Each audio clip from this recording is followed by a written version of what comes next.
Olá, sejam muito bem-vindos ao canal Tesouros da Escola Sabatina. Que alegria ter você conosco para mais um momento de estudo da Palavra de Deus. Hoje vamos recapitular a lição de segunda-feira, intitulada Face a Face. Existe uma pergunta que acompanha a humanidade desde os tempos mais antigos. Será que um dia veremos Deus? Será que chegará o momento em que a fé dará lugar à visão e contemplaremos nosso Salvador pessoalmente? A lição desta semana responde com um sonoro sim. Desde o princípio, Deus criou o ser humano para viver em sua presença. Em Gênesis capítulo 2, versículo 7, lemos: Então formou o Senhor Deus ao homem do pó da terra e lhe soprou nas narinas o fôlego de vida, e o homem passou a ser alma vivente. O ser humano não foi criado para viver distante de Deus. Fomos criados para caminhar com Ele, desfrutar de sua companhia e refletir seu caráter. Mas o pecado rompeu esse relacionamento. A separação entrou no mundo e com ela vieram a dor, o sofrimento e a morte. Contudo, Deus não abandonou seus filhos. A lição nos lembra de uma das passagens mais conhecidas da Bíblia. Em João capítulo 3, versículo 16, encontramos a prova do amor divino. Porque Deus amou o mundo de tal maneira que deu o seu Filho unigênito, para que todo o que nele crê não pereça, mas tenha vida eterna. Observe que o plano da salvação sempre teve um objetivo maior do que simplesmente perdoar pecados. Deus deseja restaurar plenamente o relacionamento perdido no Éden. Por isso, o sábio Salomão escreveu em Eclesiastes capítulo 3, versículo 11: Tudo fez Deus formoso no seu devido tempo, também pôs a eternidade no coração do ser humano. Existe dentro de nós um desejo profundo por algo eterno. Nenhuma conquista terrena consegue preencher completamente esse vazio. Fomos criados para algo maior do que este mundo. Entretanto, muitas vezes ficamos tão ocupados com as preocupações da vida que nos esquecemos das promessas divinas.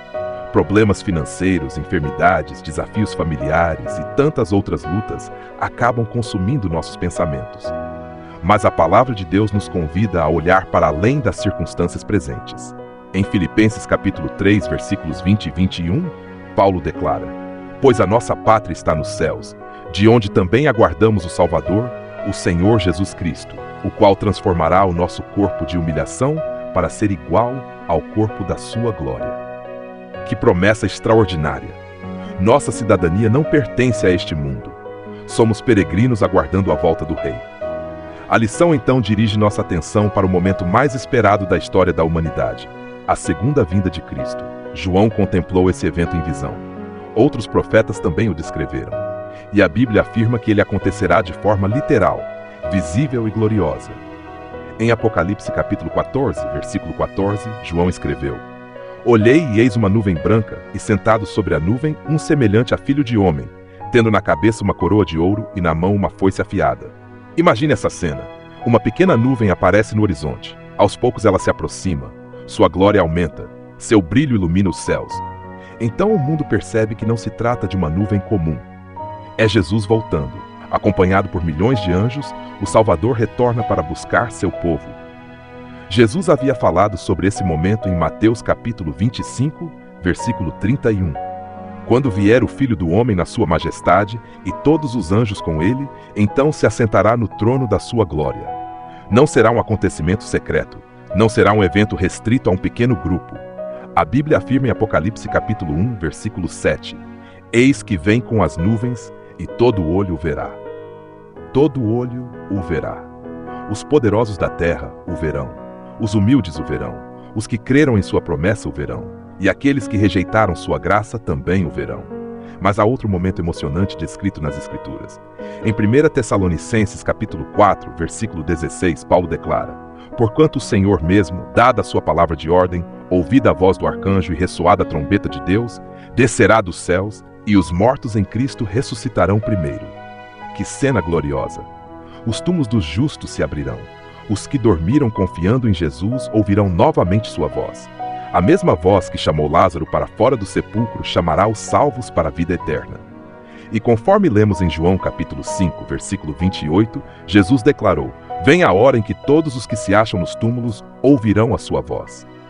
Imagine os reencontros que acontecerão naquele dia. Pais abraçando filhos, filhos reencontrando pais, amigos separados pela morte reunidos novamente, famílias inteiras restauradas pela graça de Deus, Mas existe algo ainda mais emocionante. Veremos Jesus face a face, aquele sobre quem lemos nas Escrituras, aquele a quem dirigimos nossas orações, aquele que carregou nossos pecados até a cruz, aquele que intercede por nós diariamente. Nós o veremos, não mais pela fé, não mais através das páginas da Bíblia, não mais por meio das promessas, mas pessoalmente. A lição nos lembra que chegará o dia em que cada joelho se dobrará diante de Cristo. Como afirma Filipenses capítulo 2, versículos 10 e 11, para que ao nome de Jesus se dobre todo joelho, nos céus, na terra e debaixo da terra, e toda língua confesse que Jesus Cristo é Senhor, para a glória de Deus Pai.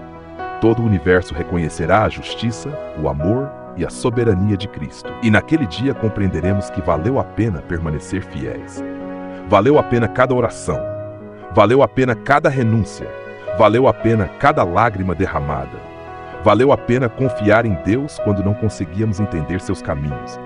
Porque finalmente veremos o Salvador face a face. Por isso, a pergunta que fica para nossa reflexão é: se Jesus voltasse hoje, estaríamos preparados para encontrá-lo?